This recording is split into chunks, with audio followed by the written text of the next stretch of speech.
We have with us today the honor of Dr. Catherine Lord. She's director of the New York Presbyterian Center for Autism and the Developing Brain. In our last webinar conversation, Dr. Sally Burton Hoyle gave us a picture of college education for young people on the spectrum. Dr. Lord, you are the one who first saw that young person years earlier when parents brought her to you and they feared that all was not well. How do parents know to come to you, for starters? And what's the usual age? The usual age varies quite a lot. We see children as young as 12 or 13 months, although I think it's quite hard to diagnose them. Often they're from families where someone has autism in the family and the parents are very aware of signs of autism. So we've seen children down to those ages, and we really can help families get going doing things in anticipation of a possible diagnosis of autism. But the most common age is 2 or 3. We also see a fair number of kids who are older, 4-year-olds, where someone has known for a long time that something was not quite right, but didn't really get a diagnosis on all the way up through school age and even adults. And families get to us. I think the 2 most common ways are through pediatricians and then families hearing from someone that their child might possibly have ASD and hearing about us somewhere. So I think we have many direct referrals where parents just call us up, but we also frequently pediatricians or people involved in early intervention, speech therapists, various people who work with children who may have autism or other kinds of delays like speech delays may tell them to call us. Well, that was my next question. Are other indications involved other than autism? I do know that autism is often connected to epilepsy, and there are gut connections to brain development. What do you see along with the autism? What other kinds of indications are there that trigger your response? Yeah, for us, I think we really try to look at the whole child and all of the different aspects of development. So, and many of the kids that we see have real strengths as well as difficulties in other areas besides just the social deficits and the repetitive kinds of things that go on in autism. So a fair number of kids do have motor delays. Many of them have walked a little bit late, but they may be less steady on their feet. They have low tone. There's a suggestion that just even not holding your head up well is a predictor of autism. Most of the children we see also have language delays when they're very little. Not all of them, but many of them. And many of the children don't play very well. They don't know quite what to do with things. So even for a ordinary 2-year-old, they're not sure what to do with a ball or what to do with a toy other than toys that make noise. So I do remember that from Temple Park. They'll turn the little truck upside down and spin the wheels. They don't understand how to make it run like a car. Right. And they line toys up. I do remember that trait. They line the toys up in a line rather than playing with them. And often parents will say, my child doesn't really like toys, or my child only likes wooden toys, or my child, just doesn't know what to do with toys. I think with electronic toys, that's changed slightly because most kids with autism can figure out, how to push a button and make sound come on. But again, the child may play the same sound over and over or be upset by the sound rather than you know, playing with an Elmo, knowing that Elmo represents a puppet that represents a character that they can interact with. It's more, let's hear the sound that this thing makes when it laughs. Because that brings up the interesting point of symbolic thinking. They like literal things, the actual things that are in front of them, the table, the floor, the rug, the bed. But the minute you get into a toy and the game of playing a toy, and that this little puppet represents a person, you've begun to have symbolic thinking. And that seems to be difficult for them. I agree. It takes some help to help them to guide them into the ways of playing. Right. I think that, I mean, I think most kids with autism do figure it out, but it just doesn't come naturally necessarily, understanding that when you put a little figure in a truck, you're pretending that that little figure is a person who's driving the truck. You're not just putting this thing into the truck to fill up a slot. So I think that's an important thing, which kids can learn, but for ordinary kids, at some point, that just makes sense automatically. And even for bright kids with autism, it may not make sense without someone literally kind of leading them up to that, and building on for example, pretending yourself that if you're pretending to eat when there's no food, or pretending to sleep when you're really not sleeping, that's an important step toward the idea that a particular object is acting like a character. But those are all social traits. I think what I find absorbing and wanting to help is that I realize more and more, we're social creatures. We're incomplete without each other.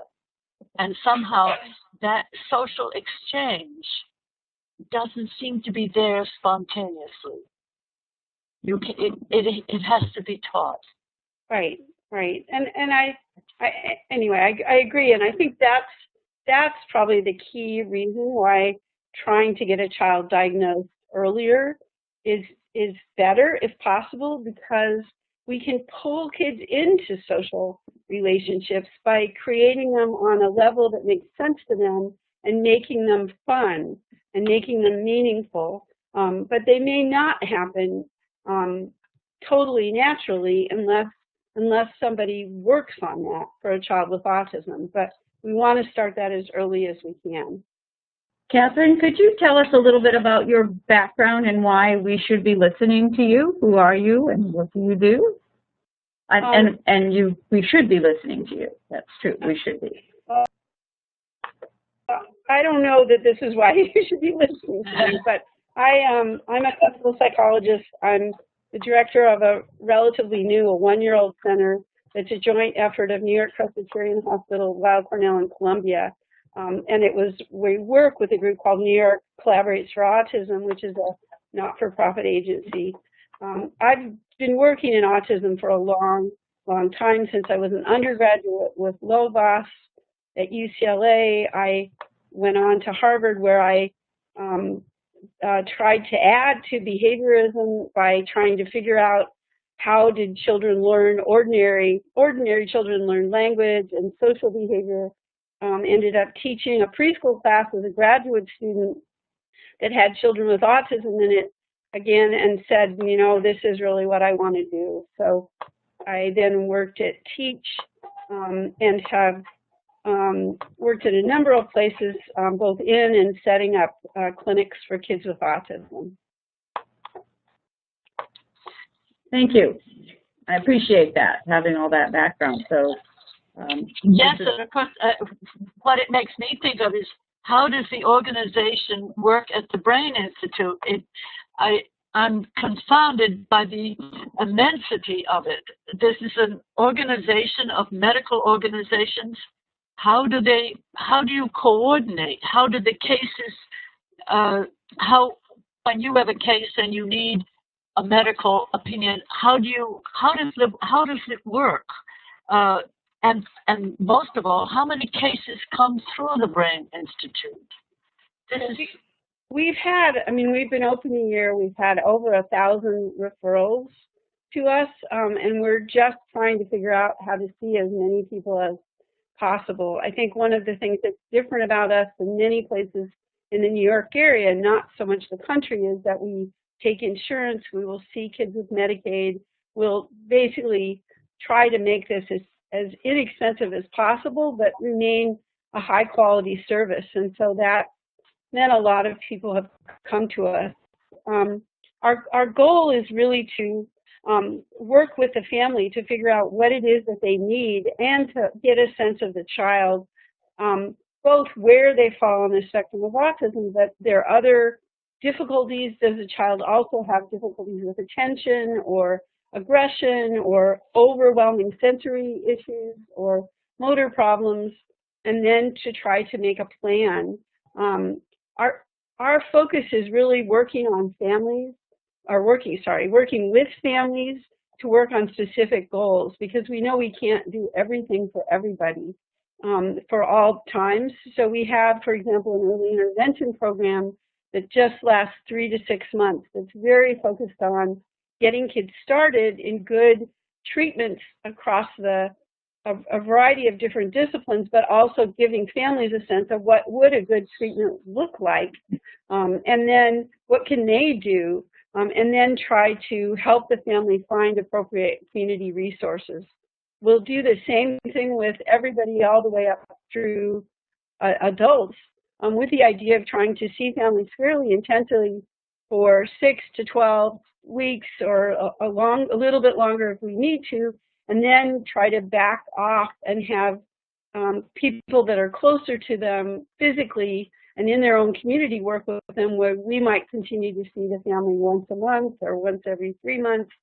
And then we also run ongoing social groups with typical kids and kids with autism or adults with autism, and then also groups for families. So the idea is we can maintain contact with families without but able to see more families than we could if we were seeing people every day, 4 hours a day or 8 hours a day as the sole provider. So you carry them through a lifetime. That's the goal. The goal, I think, of our donors and the people who first thought of this center was that we would be available, across a lifetime, from toddlers through adults. And obviously, there's sometimes when families might not need us at all, and other times where they might want much more specific or directed help as the child is going through transitions. With the families with little kids, we see more of them because families with small kids with autism have to go through so many transitions. By the time they deal with early intervention, CPSE, and the preschool system, and then getting the child into school, there's a lot of things that happen, even in the space from between 2, 2.5, and 4.5 or 5. But we also do work with the schools and are very interested in working with adults. When their child first comes to you, do both parents come? We try as hard as we can to get both parents to come, and most of the time they do.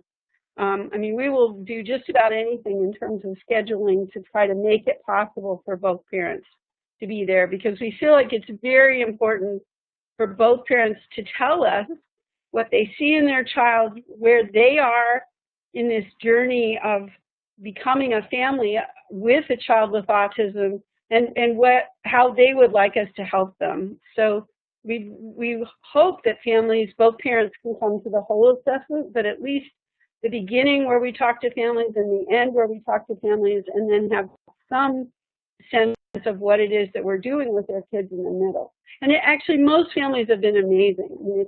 It's difficult, but both parents, any parent who's working, really, in general, people have made the time to do this. Well, I'm impressed with that, and yes, it's crucial that the family come together. And what you're making me think of is the first time I took Temple to the Children's Hospital when she was 2. And of course, this is in 1949, which is a long time ago. But I've always loved the name of the clinic there at Children's Hospital in Boston. It was the Judge Baker Guidance Clinic. And I figured that a Judge Baker endowed that clinic to guide young children who were having trouble before they got into much more complicated trouble and ended up facing him in court. And they guided what you're outlining is very much what I got in a much simpler form, because they were simpler days and there wasn't any such organization as you have when I was raising Temple. But in a sense, they sent me on the road, guiding Temple and guiding me. And each step of the way, they told me who to go to teach Temple how to talk. She guided Temple, she guided me. And I think that partnership of shared concern and shared expertise is invaluable. And that's what you're building. That's what we're trying to do. I mean, we really feel like, you know, ultimately it's the parents who make by far the biggest difference for the child. You know, even though there are services and the services can make a difference, ultimately it's the families. And so we need to figure out ways to work with families to figure out, you know, to know what can they do, what can't they do, what do they want. And what are they willing to do? Right. What I have run into now, we have a complicated culture now. It's complicated and it's shallow and it's oddly passive. Because you want the answer to something, well, you just Google for Dr. Google. And people get to depend on that. And you cannot teach them how to live their life. You cannot give them a life. You can only guide them, and then they've got to pick up on your guidance. And I think part of it is that families, you know, when you have a baby, you know that it's, you know, having the baby is going to be a lot of work, but you don't think of yourself as determining that child's life as much as being available to, you know, help them and give them opportunities. I think what's hard when a family gets a diagnosis, they're not only being told that their child is different than what they expected, and they're given a word that sometimes makes people feel like this isn't even my child. It's like here was my child one day, and the next day here is a child with autism. It's not. It's the same child, but it is a word that describes things that happen to people who have characteristics like their child. So that's quite a lot for families to get used to. And then in addition, we're saying, okay, you know, there are lots of people who can help you, but ultimately this is your job. And I think for a lot of families, it takes a while to figure out how they can do that and also realize that basically they were already doing it. It's not a radical change from what they're doing. They're already parenting and loving their child. It's just a question of how do you organize that perhaps in a slightly different way because your child has different needs than what you expected. Well, I think they feel, as we all do, insecure and isolated. Suddenly what's happened is this makes them feel isolated from the rest of the neighbors. And it shakes up their sense of confidence. Here's another question that, of course, must come to you all the time, and that is autism actually on the increase, or have we always had it? And if it is on the increase, why? I mean, we've certainly always had autism. Autism has existed, I think, from early, you know, from the stages when people began to write about other people. But I think we don't know if there's more autism. I mean, I honestly don't know. There's a lot of scientific data that shows that some of the increase is because we diagnose other things less often now. Some of the increase is an increase in awareness, but we don't know if that's everything and whether there's something else going on. And I think that, there are various hypotheses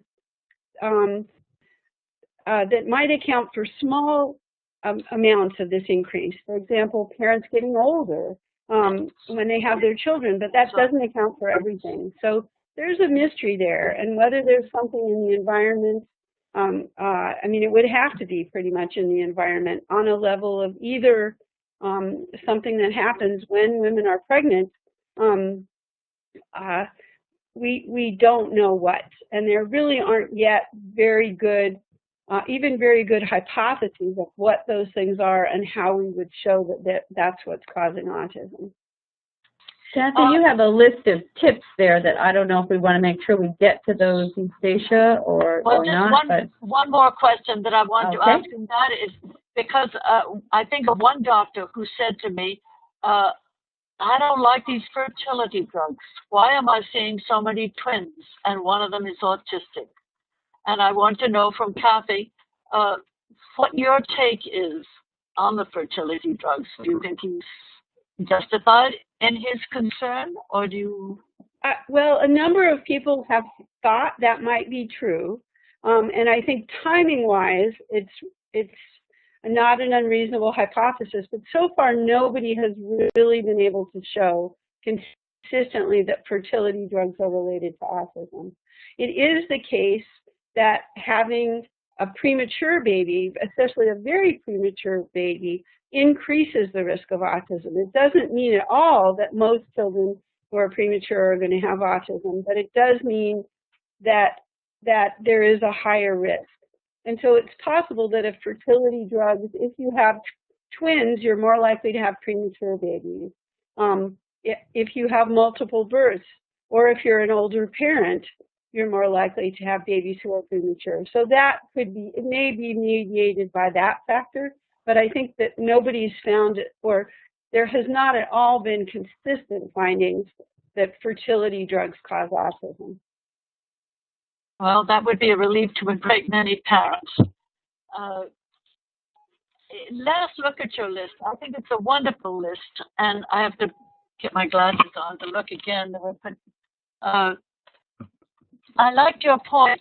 Let me get my image up here again. That the child is an individual. That's so important. I do like the old saying, you know one autistic child, one autistic child. But beyond that, it's much deeper. It goes into character. And do you see that? What do you see when you first meet a family and they brought their child to you?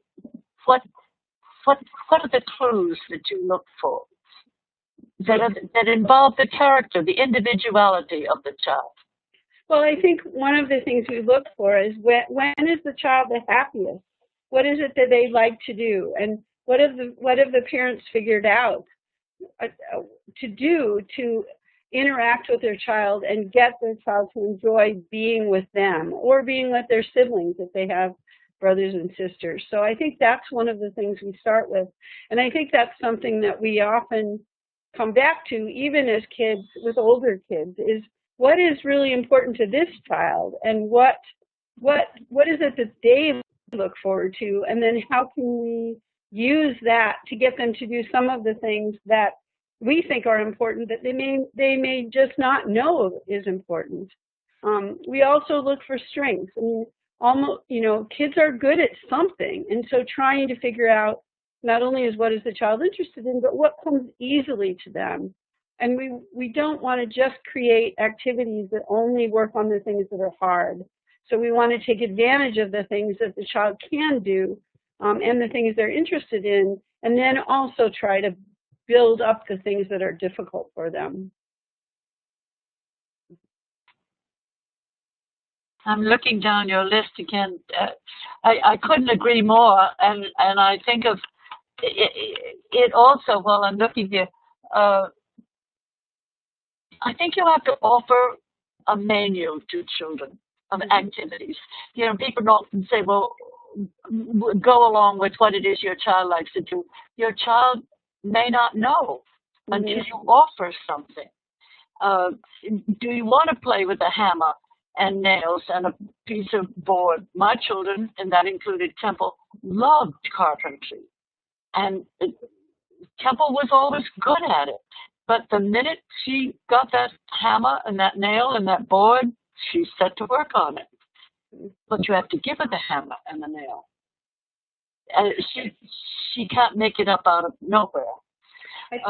Yeah. Let me just look down here. There was another one I wanted to. I know what it was. It was about the parents. Wait a minute. And I agree with you. Enjoy your activity with the child, but also your activities all together as a family, and to make time for the spouse. I think that's a valuable point, and you must run into that. We do, and I know, I think every time we say that to parents, they groan because it's like one more thing when their day is so full and there's so many things to worry about. But I do believe that, you know, a child having 1 hour less of therapy who's got parents who have had a really nice evening together, you know, is benefiting just as much from the parents being happy as that extra hour of therapy. So I think that it, you know, it is a real effort sometimes for families to say, you know, I've got to find a babysitter who really can cope with my child, and then I've got to make time, and I've got to make sure, you know, especially for mothers who often do have the brunt of the responsibility, that I have a chance to do something I like, a chance to just relax, and a chance to do fun things with your child, not just cart them from therapy to therapy. One other point here that I wanted to go over.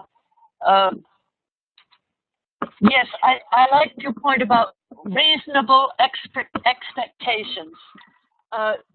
Not only do your expectations have to be reasonable within the scope of the child, but there has to be a consistency. I do think of raising Temple. Life was very consistent and easier to make consistent than it is today. And our children need consistency, and then they need to have certain things to be expected of them. They are expected to carry out in a procedure that they're now used to. And that certainly was a help in raising Temple. And I think today that's harder to do. Our days are inconsistent. And that's part of when you say about you've got to do this and you've got to do that. Nobody can keep up with all of the got to do's. Mm-hmm. And it's very hard to make a day that's consistent. It is. And I think, you know, when we say, for example, expose your child to a menu of things, it's you know, it's very hard to figure out, you know, how many things should we be doing, and how much do I need to drive my child to gymnastics, or how much, you know, should I follow that speech therapist across town? And in the course of that, you know, then families end up being in a rush, and when you're in a rush, it's much harder to expect a child to be more responsible for themselves because you're trying to get them out the door. So I think I think all we're doing right now is sort of commenting on the situations families find themselves in. And but that also brings up the question of schooling. I don't know why. When my children grew up, there was both carpentry and sewing and cooking. Mm-hmm. And they enjoyed all of those activities, and I didn't have to do anything about them. Mm-hmm. I didn't teach them the carpentry, mm-hmm. and I don't think I taught them how to sew. Mm-hmm. But they all became good at it, and they liked it. The one thing I did teach them about was putting on plays, which mm-hmm. my children all enjoyed, and that included Temple. She loves to perform. Mm-hmm. And I think a lot of these children do it. And those activities really belong in the school. Mm-hmm. Are you coordinated at all with the schools? How does that work? We are not. I mean, we do work with schools if they invite us in, or if families invite us in, but mostly we are focused on what happens after school and what happens at home. But I think, you know, just to that same point, we have a cooking club, you know, and it's just because I think, you know, when I was in school, you know, every 7th grade girl took cooking and every 7th grade boy took carpentry.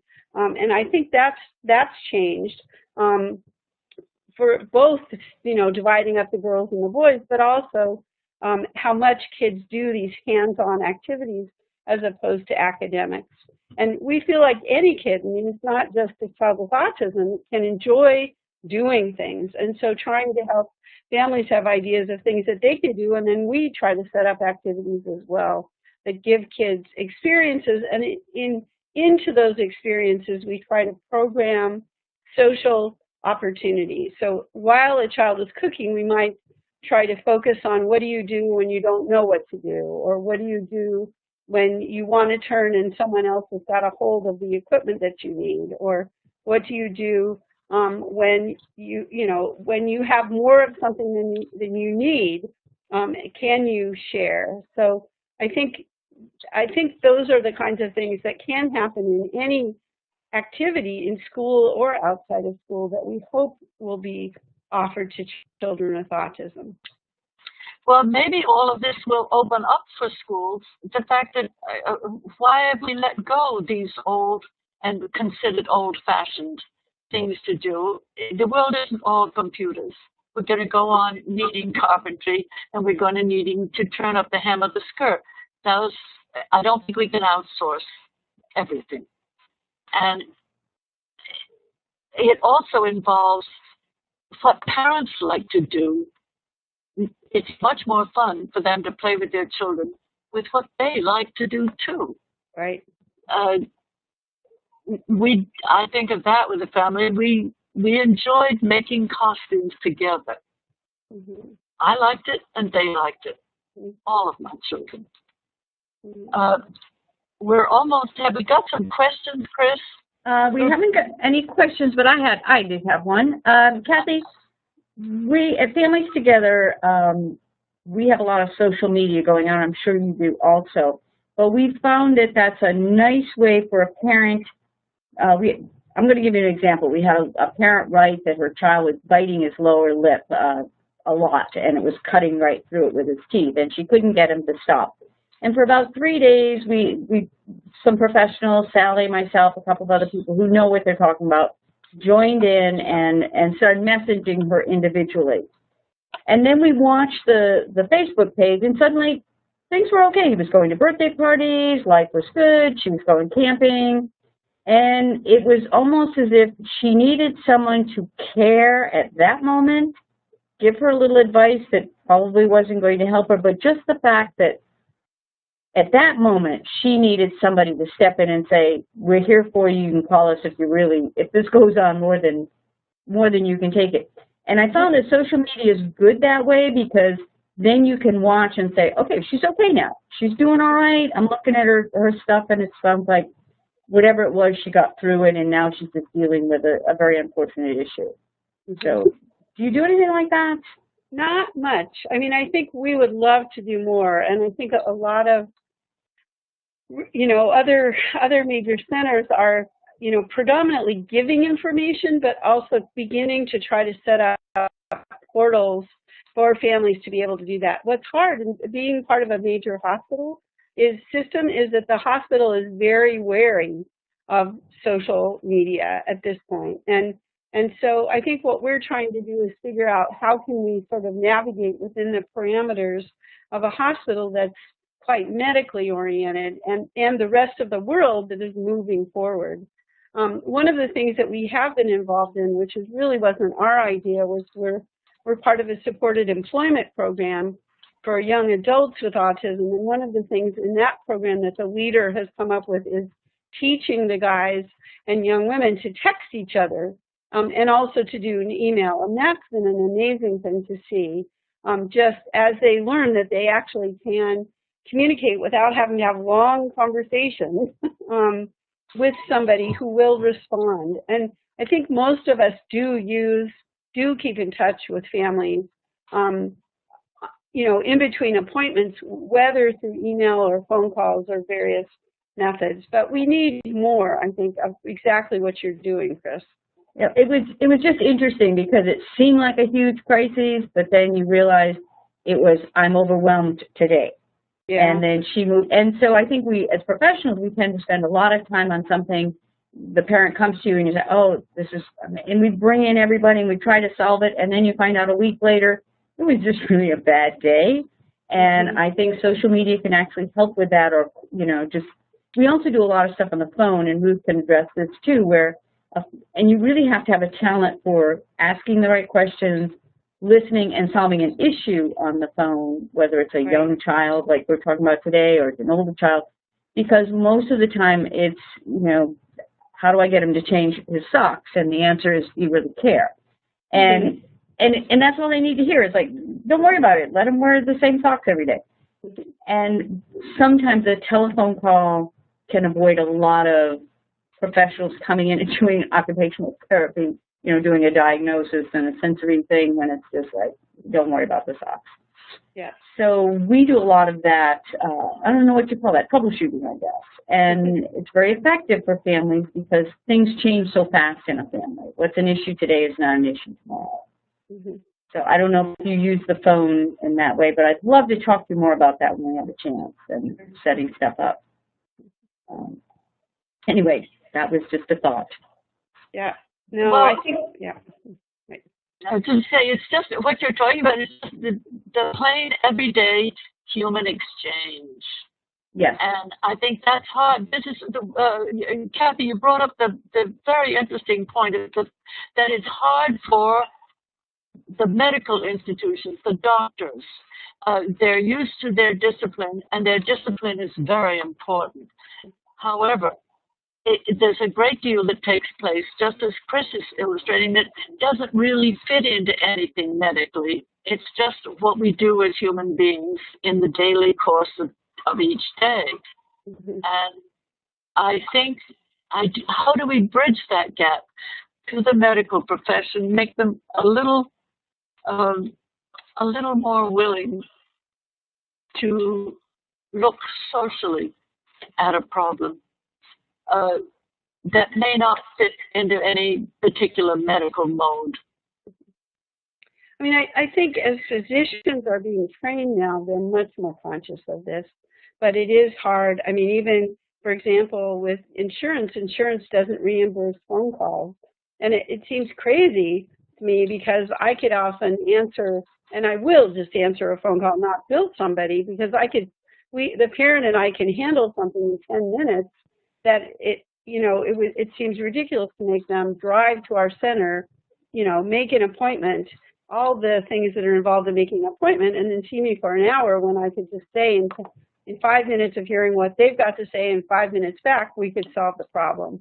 But that's a way that, our support systems have not yet caught up with the technology that we have. I mean, being able to communicate, I think we're thinking a lot about how can we communicate with families by Skype, or can we have families often make videos. If a family's telling me about something and I can't get their child to do it, either good or bad, right in front of me, I'll say, make a little video of it, send me the video, and that's been wonderful in terms of information, but it doesn't yet fit into a more complicated medical system. So whenever we do that, we're basically doing it in addition to the things that the hospital is actually reimbursed for, and that's part of the problem.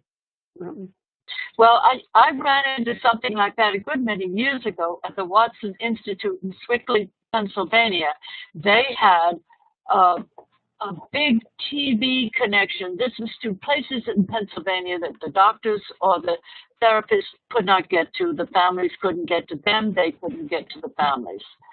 So they had a video set up with the school, and it was a big screen, much bigger than a Skype screen, and the teacher could come up to the front of the screen and say to the therapist at Watson, now you see that boy back there, and just what you're saying about send me a video. We didn't have that then. but at that, they were already working in that mode. See that boy back there? And then the therapist could advise the teacher. And that was the way they were keeping in touch with schools in mountainous parts of Pennsylvania where there was no way physically to get to one another. That's really quite wonderful. I love the idea that they just plain sent you a little video of what was going on. And it is wonderful. I mean, I think as somebody who works with families, it's great to get a video when you have a child, you know, a video of one of their first words. Or if I can't seem to get the child to have a temper tantrum and the parent's main problem is temper tantrums, showing me a video of this is what they do is much more effective than me trying, you know, after hours and hours of torturing the child to try to get them to be upset with me. So I think that, again, the opportunities are there, and we do, just as a whole field and as a culture, need to figure out how do we take advantage of those. And you use the word culture. That's so important because we have a culture that's shifting very fast right now. And some of it's not so good, but now we're talking about things that are incredibly valuable that we can use and we haven't really explored. Mm-hmm. I think that's a very heartening thought. Mm-hmm. Because I think the culture is confusing to the parents as well as to children. They don't know. Children, when I raised children, I never thought to ask any child, what would you like for dinner? We just had dinner. And now I see mothers in the market with their children saying, well, now what would you like to have to eat tonight? And it has given children a sense that they're not expected to behave in an adult fashion, that they can behave in their own fashion. And there has to be, again, a family bargain going on. So much for the way the adults set things up, so much for the children. But the children do not run the show. But I see many children, just the ordinary children in the neighborhood, who are running the show. Do you run into that? Just yeah, ordinary children. I'm not talking about children on the spectrum. I mean, I think parents today have less confidence that as a parent, you know, we know exactly what should be going on. I think our children are exposed to so many more, you know, sources of input. I mean, for example, you know, on the iPad and YouTube and videos, and I mean, and so there's many other ways that kids can get information today, and many other things they can do that didn't exist when we were children. And I think it's hard for families to think about how they affect that input. I mean, some families are very strict and say, you know, this is, you know, we're not going to do this, or you know, this is not appropriate for your age. I had a little boy yesterday tell me that I had a cartoon book, and he was like, this is not appropriate for me. I'm not allowed to see cartoons. And I think, I mean, that's fine. But I think other times families, you know, the child sort of drifts into being interested in them, and they don't seem harmful at all. And then they get out of control. And then a family feels like they can't take their child's iPad away, or if their child doesn't have the iPad, you know, when they eat, or the first thing when they get up in the morning, they're unhappy. And by the time the family's thought about it, a pattern has been established, which is much harder to break than to avoid if you know in the first place. But I think there's just a lot of learning going on for all of us right now about how to deal with these aspects of technology and how to integrate them into an ordinary household. Well, you use two key words, and that's patterns. The patterns are changing, or there aren't any patterns at all. And you also use the word confidence. I think I run into parents who've lost confidence in themselves. Mm-hmm. And that's what you're touching on. And we're in a changing culture. And I don't know. I've also wondered, could I raise Temple today? I don't know if I could. And I think back and I realize how young I was. And now that I have 5 grandsons, as you know, who are all in their 20s, and see how young they are. I don't think I thought of myself as this young thing. But as I look back, I realized I was young and simply did what was the pattern that everybody else did. Yeah. But there was a pattern to do. Mm-hmm.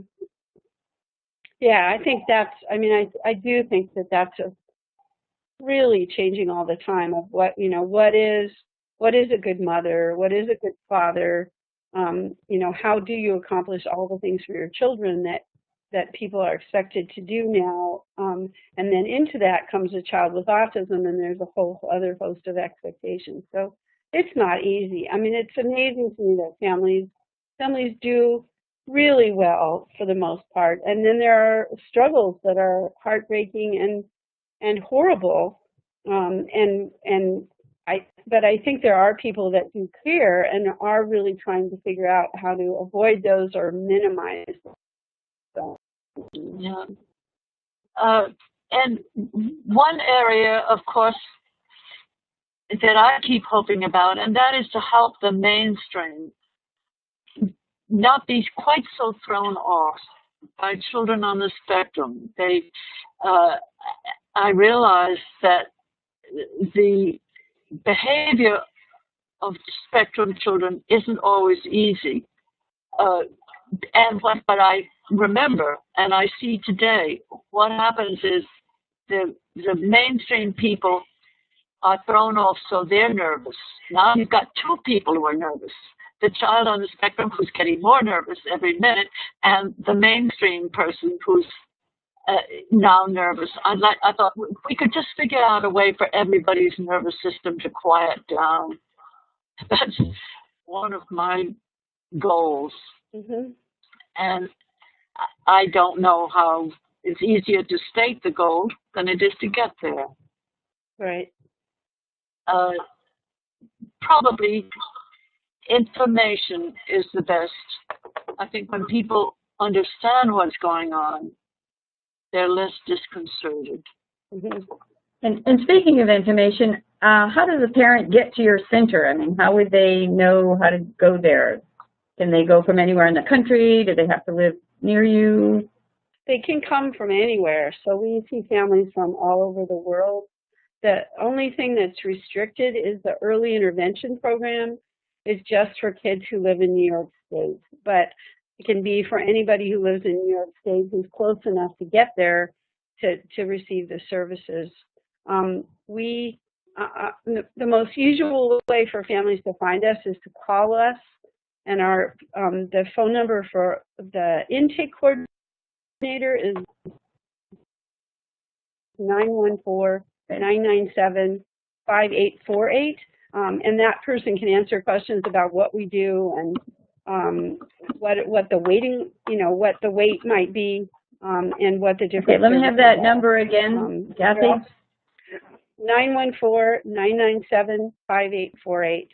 And you can also, I think if you probably Google me or look up New York Presbyterian CADB for Center for Autism and the Developing Brain. We have a website. It's not the world's greatest website, but it tells you some of the things that we do and also has more contact information on there. Okay, and I think we have that information on another page, but there's the phone number. Thank you, Chris. And I have another question, but it's gone, so there you go. Eustacia, do you have anything? We didn't get any questions from our participants today, so apparently we're answering all their questions. We hope we're answering all their questions, and we'll keep them up. No, I think I've covered the points. Just wanted to look at my own list here, what else I had in mind. Ruth, did you have any questions you wanted to ask? Actually, I was curious about when families come and visit you and possibly receive a diagnosis, where do they go from your center? I know that you you want to help families and there's a lot that you do, but do you work in concert with other agencies in the community, with schools?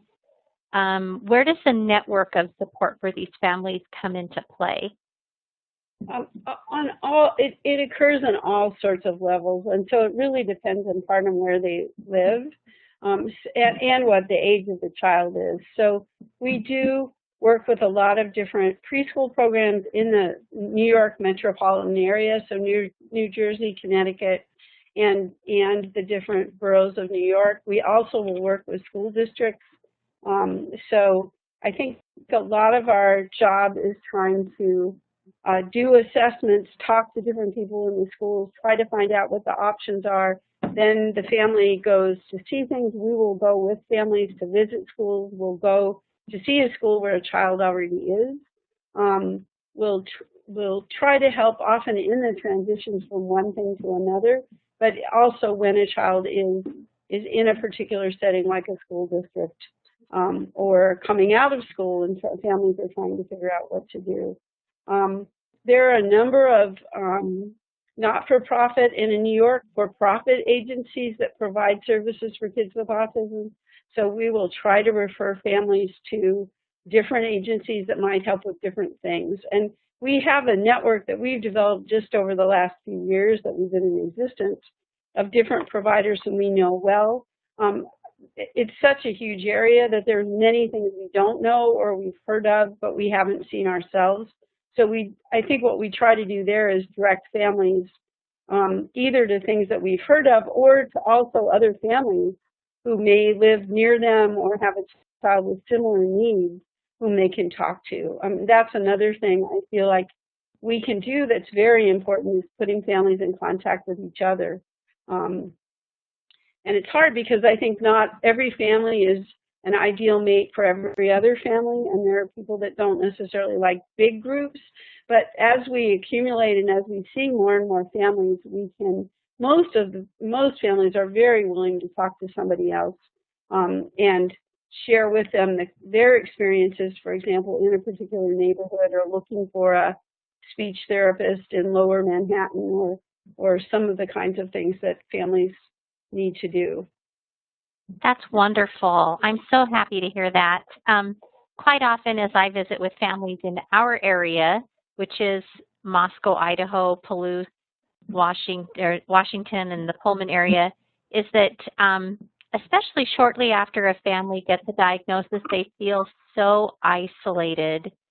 And helping them to just understand that they're really not as isolated as they feel, that there are supports out there, there are people they can talk with.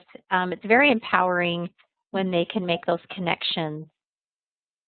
Yeah, I agree too. And trying to figure out, I think it's almost back to the menu that Eustacia was talking about for the kids, is having a menu for families of if you want to be part of a big national organization, there's Autism Suites. If you want to be part of a local organization, there's SEPTA in Westchester. If you want to be part of a much smaller group, we have a parents group that meets while the social group meets, and that's 4 or 5 other parents. If you want to just meet one person that has a child who's about your child's age or who may be older or younger but has similar things, we will ask that parent if they're willing to talk to you and introduce you. So trying to think through that so that families do get the contacts that might help them. Mm-hmm. That's wonderful. Thank you. Cathy, you're doing an extraordinary job. I listen to you in awe. Extraordinary. The breadth of what you're doing, the depth of what you're doing, and your own personal generosity.